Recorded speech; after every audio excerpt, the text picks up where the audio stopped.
Welcome to Positive Energy, a untold story।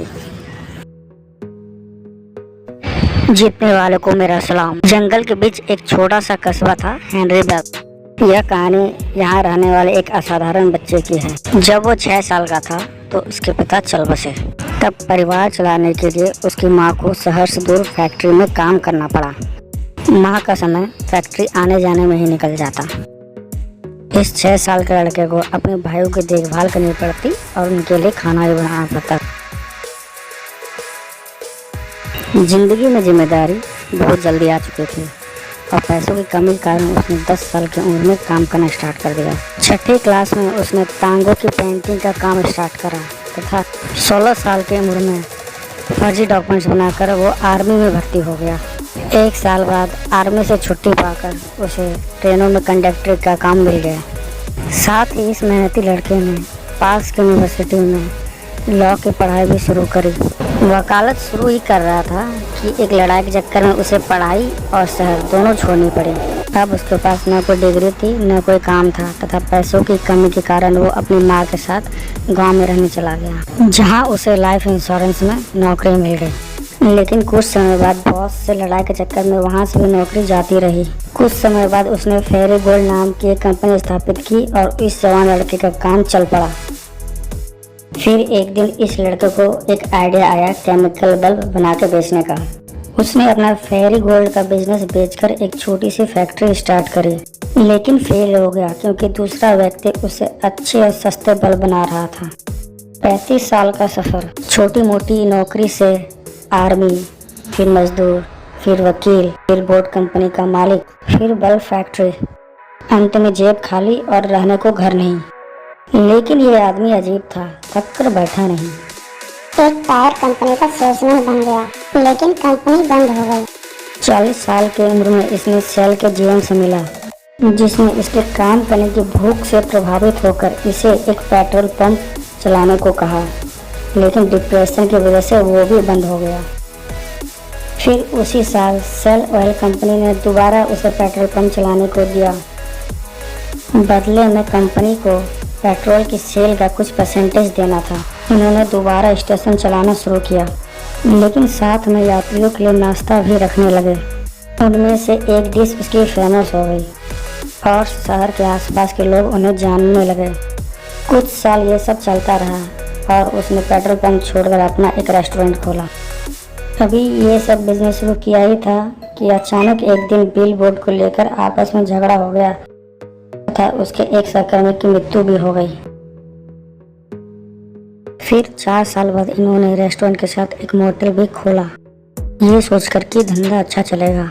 लेकिन motel में ऐसी आग लगी कि रेस्टोरेंट भी जल के भस्म हो गया। अब तक इस आदमी को अपना पैशन मिल चुका था।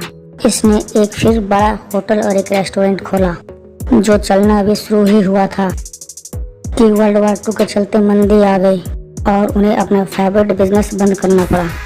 इस आदमी की जमा पूंजी भी अब खत्म हो गई थी, लेकिन इस आदमी ने हार नहीं मानी। उसने अपने सबसे फेवरेट डिश की रेसिपी बेचने की ठानी, जिससे वो अपना बिजनेस दोबारा खड़ा कर सके। लेकिन कोई भी रेसिपी खरीदने में इंटरेस्टेड नहीं था। 1009 शेफ होटल रेस्टोरेंट मालिकों ने रेसिपी खरीदने से मना कर दिया। वे आखिर में एक बड़े रेस्टोरेंट मालिक को अपनी रेसिपी बेचने में सफल हुए। ये रेसिपी बहुत सफल हुई और देखा देखी दूसरे रेस्टोरेंट मालिकों ने भी खरीद ली। फिर उन्होंने उधार लेकर एक बढ़िया लोकेशन पर एक रेस्टोरेंट खोला। अच्छे दिन शुरू ही हुए थे कि उन्हें एक भारी नुकसान हुआ। हाईवे को जाते हुए जिस रास्ते पर रेस्टोरेंट खोला था वो रास्ता 7 किलोमीटर दूर से मोड़ दिया गया था। रास्ता बदलने से रेस्टोरेंट की लोकेशन खराब हो गई। अब इस व्यक्ति ने भारी नुकसान में अपना बिजनेस बेच दिया और पत्नी के साथ कार में कुछ प्रेशर कुकर रखकर चल पड़ा। ये प्रेशर कुकर कुछ अपने खास रेसिपी बनाने के लिए इस्तेमाल करता था। यह आदमी शहर शहर जाता, अगर कोई इंटरेस्टेड होटल मालिक मिलता तो उसे अपनी रेसिपी बनाकर खिलाता। अगर होटल मालिक को पसंद आता तो कुछ दिन होटल में रुककर कस्टमर्स को भी खिलाता। अगर कस्टमर तारीफ करते तो मालिक को फ्रेंचाइज खरीदने के लिए बनाता। बाद में ये महाशय कहते हैं कि फ्रेंचाइजी बेचने का तरीका बहुत ही धीमा और अपमानजनक था। कभी कभी जगह नहीं मिलती थी तो पति पत्नी कार में ही सो जाया करते थे। अगले 6 साल वो दूसरे रेस्टोरेंट मालिकों से मिलते रहे। 75 साल की उम्र में कर्नल सैंडर्स का पसंदीदा बिजनेस चल पड़ा।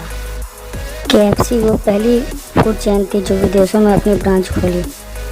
यह पूरे UK, मैक्सिको और जमैका में फैल चुके थे। कर्नल अपनी कंपनी के ब्रांड एम्बेसडर थे। वे 80 साल की उम्र में देश और शहर घूमकर कस्टमर से मिलते। 90 साल की उम्र में कर्नल का देहांत हो गया। तब तक KFC के 48 देशों में 6000 रेस्टोरेंट खुल चुके थे। दोस्तों, कर्नल सैंडर्स की कहानी का दूसरा पहलू भी है। वो आर्मी के कर्नल नहीं थे। केंटकी स्टेट ने ये उपाधि उन्हें सम्मान रूप में दी थी। ब्रांडिंग के लिए इन्होंने इसका खूब फायदा उठाया। वो हमेशा सफ़ेद सूट पहना कर और मैचिंग में उन्होंने अपने बाल भी सफ़ेद डाई कर लिए थे। कर्नल गुस्सैल और सनकी आदमी थे। वो अधिकतर गाली देकर या अपमानजनक तरीके से बात करते। इस रवैये के चलते उसकी कई बार लड़ाइयाँ हुई, जिस कारण गन फाइट में उसके सहकर्मी की जान भी गई। उनके बायोग्राफर जॉन एटवियर भी कहते हैं कि औरतों के प्रति उनका व्यवहार ठीक ठाक नहीं था। दोस्तों, कर्नल सैंडर्स की कमियां बताने का बस यही एक रीज़न है। अगर आप चलते रहने को तैयार हैं, चाहे आप में कितनी ही कमियां क्यों न हो, आप बेहतर और बेहतर कर सकते हैं। इसे कहते हैं पर्सनल पावर। पर्सनल पावर मतलब आपकी जो भी हालात हो, चाहे आपके साथ कितनी भी डिसएडवांटेज हो, फिर भी आप सकारात्मक रिजल्ट पैदा कर सकते हैं। पर्सनल पावर का मतलब ये जानना है कि आपका past not equal to future. हम में से हर कोई कुछ न कुछ अविश्वसनीय कर सकता है। दुर्भाग्य से बहुत कम लोग हैं जो इस ऊंचाई को अचीव कर पाते हैं।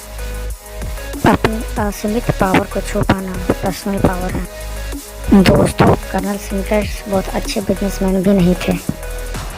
वे बहुत रिस्क लेते थे, नहीं तो बहुत चलता हुआ बिजनेस, मुनाफा कमाने वाला बिजनेस बेचा नहीं जाता।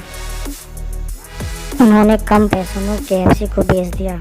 दोस्तों के समझाने पर भी उसने ज़्यादा मोल भाव नहीं किया। कर्नल लोगों को हमेशा से अपना मन पसंदीदा खाना खिलाना चाहते थे। इसके लिए ये 75 साल तक मेहनत करते रहे, फिर लगातार एक्शन लेते रहे और विपरीत परिस्थितियों में भी रिजल्ट पैदा करते रहे। और ये पर्सनल पावर आप और हम दोनों के अंदर अभी मौजूद है। पर्सनल पावर जगाने का एक अच्छा तरीका है कि अपनी डिजायर को बर्निंग डिजायर में कन्वर्ट कर दो, जो आपको कभी रुकने न दे।